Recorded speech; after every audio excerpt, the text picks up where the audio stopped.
मैं डॉक्टर अमित भटनागर पंतनगर कृषि विश्वविद्यालय में सस्य विज्ञान विभाग में प्राध्यापक के पद पर कार्यरत हूँ। इस चैनल के माध्यम से मेरा प्रयास है किसानों तक सही जानकारी पहुंचे ताकि उसका लाभ अपनी खेती में ले सकें और अच्छा उत्पादन उनको मिल सके। आज जो मैं बात करना चाहता हूँ यह है कि जो भी हम फसलों की बुवाई करते हैं, जो हम बीज बोते हैं, उनकी शुरुआत की अवस्था में जड़ों की बढ़वार अच्छी नहीं होती और जब फसल थोड़ी और बड़ी होती है तो जड़ें उतनी नहीं बढ़ती जितना उन्हें बढ़ना चाहिए। और जड़ों की बढ़वार अगर अच्छी नहीं होगी तो हमारी फसल भी अच्छी नहीं होगी। तो ये जरूरी है कि शुरुआत से ही जड़ें अपना अच्छा काम करें, जड़ें लंबी हों, गहरी हों, जमीन से पोषक तत्वों को लें, पानी को लें ताकि फसल अच्छी हो। लेकिन कई स्थितियां ऐसी होती हैं कि जहां जड़ें पूरा नहीं बढ़ पाती हैं। तो ऐसे क्या कारण हैं, आज मैं उसी पर चर्चा करूंगा और उन कारणों को हम कैसे दूर कर सकते हैं। देखिए, जो जड़ें बढ़ती हैं उनके लिए पोषक तत्व चाहिए और जमीन की जो हमारी मिट्टी है वो भी अच्छी होनी चाहिए और उसमें किसी प्रकार के कीड़े या बीमारियां नहीं होनी चाहिए।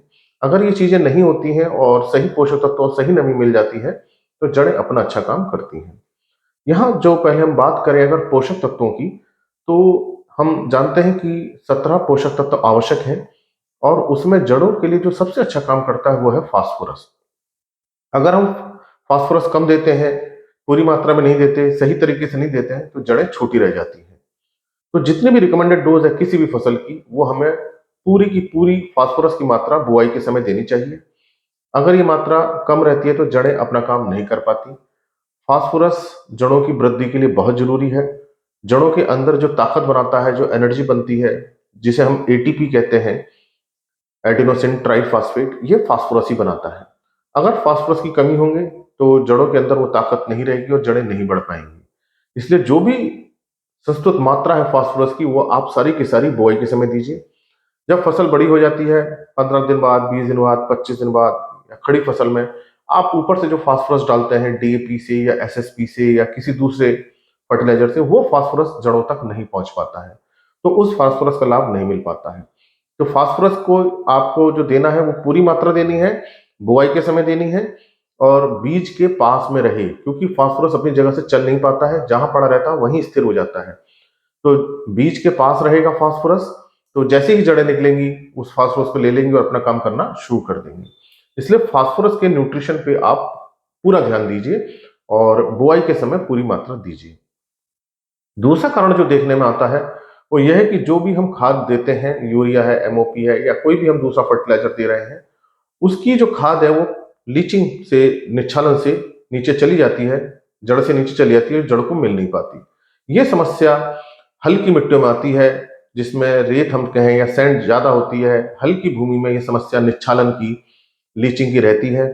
तो अगर मिट्टी के अंदर इस तरह की समस्या है, निच्छालन हो रहा है, लीचिंग हो रही है, तो ये खाद पानी के साथ बह करके नीचे चली जाती है, बहुत नीचे चली जाती है और जड़ों को मिल नहीं पाती। तो ऐसी हल्की मिट्टी में नमी बनी रहे, लीचिंग ना हो, उसके लिए जरूरी है आप ऑर्गेनिक मैटर, जैविक पदार्थों का प्रयोग करें। गोबर की खाद है, कंपोस्ट है या हरी खाद है, किसी भी प्रकार से उसमें जैविक पदार्थों की मात्रा बढ़ाएं ताकि उसमें पानी रोकने की क्षमता बढ़े और निच्छालन ना हो। तीसरा कारण जो ये देखने में आता है कि अगर मिट्टी में क्ले की मात्रा बहुत ज्यादा है तो ऐसी मिट्टी में वायु संचार अच्छा नहीं होता है। बारिश के बाद या सिंचाई के बाद नमी बहुत दिनों तक बनी रहती है, पानी उसके अंदर बना रहता है, जिससे उसके अंदर वायु की कमी हो जाती है और जड़ों को ऑक्सीजन नहीं मिल पाती है। जब जड़ों को ऑक्सीजन नहीं मिल पाती तो वो अपना काम सही तरह से नहीं कर पाती, उनमें श्वसन की क्रिया नहीं हो पाती। श्वसन करने के लिए, रेस्पिरेशन के लिए ऑक्सीजन बहुत जरूरी है। तो इस तरह की जो फाइन मिट्टी है, जो फाइन क्ले है, क्ले वाली मिट्टियों में ये समस्या बहुत ज्यादा आती है और जड़ें छोटी रह जाती हैं क्योंकि उनको सही तरह से ऑक्सीजन नहीं मिलती है और नमी बहुत दिनों तक बनी रहती है। तो इन मिट्टियों के सुधार के लिए जरूरी है कि इनके अंदर हम भुरभुरापन लाएं। शुरुआत से ही हम इनकी जुताई अच्छी करें, इसमें गोबर की खाद डालें, जैविक खाद डालें और जिप्सम का प्रयोग करें। जिप्सम हम जब डालते हैं तो मिट्टी को ये भुरभुरा बनाता है, उसमें एग्रीगेशन लाता है, वायु संचार बढ़ता है। तो ऐसी क्ले मिट्टी जिसके अंदर वायु संचार नहीं हो पा रहा है, उसमें जैविक पदार्थों को डाल के सुधारें और उसमें जिप्सम डालें।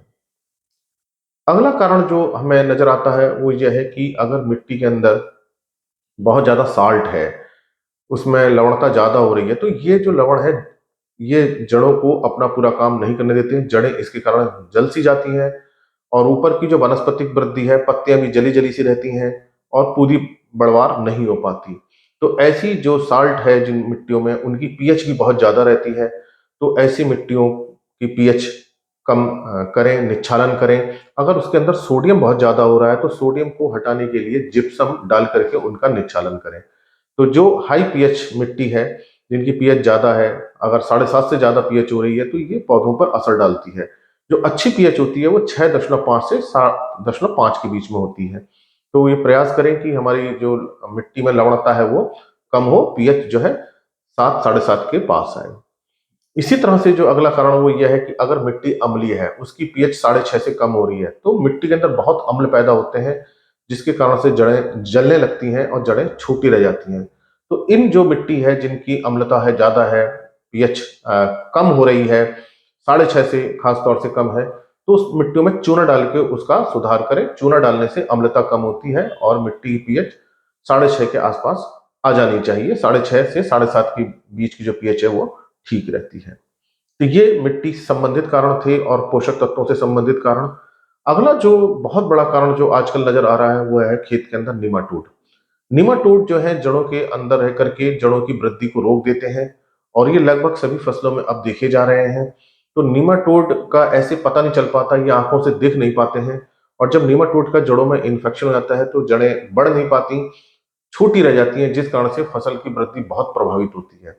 तो इसलिए अपने खेत में आप जो फसल की जड़ों की जांच कराएं, मिट्टी की जांच कराएं और इन निमाटोड की संख्या को कम करने के लिए निमाटीसाइड का प्रयोग करें। फसल चक्र बदलने से भी निमाटोड कम होते हैं, लेकिन अगर आप निमाटीसाइड जो निमाटोड को खत्म करते हैं, उनकी संख्या कम करते हैं, उसका प्रयोग करेंगे तो निमाटोड की संख्या कम होगी, तो जड़ों में इन्फेक्शन नहीं होगा और फसलों की जड़ों की बढ़वार शुरू से ही अच्छी होगी। तो आप इन चीजों का अगर आप ध्यान रखते हैं, फास्फोरस का न्यूट्रिशन पे पूरा ध्यान रखिए। फास्फोरस कम नहीं होना चाहिए। मिट्टी में अगर अम्लता, एसिडिक पीएच है तो चूना डाल के सुधारें। लवणता है, निच्छालन करें। सोडियम ज्यादा है तो जिप्सम डाल के सुधारें। अगर मिट्टी बहुत हल्की हो रही है तो उसमें जैविक खादों का प्रयोग करें। मिट्टी में क्ले बहुत ज्यादा है तो जैविक पदार्थ डालें, जिप्सम डालें। और निमाटोड की अगर समस्या है तो निमाटीसाइड का प्रयोग करें। इससे जड़ें शुरुआत से ही अच्छी होंगी और जब जड़ें अच्छी होंगी तो मिट्टी के जितने भी पोषक तत्व हैं या नमी है वो उसको अच्छी तरह से लेंगी और फसल की बढ़वार अच्छी होगी। तो आप शुरू से ही अपने खेत का पोषक तत्वों का प्रबंध कीजिए ताकि शुरुआत से ही फसल की बढ़वार अच्छी होने पे आपको अच्छी उपज मिल सके। इसी प्रकार के लेक्चर्स को देखने के लिए कृषि किसान प्लेलिस्ट देखिए। अगर चैनल सब्सक्राइब नहीं किया तो सब्सक्राइब कीजिए। धन्यवाद।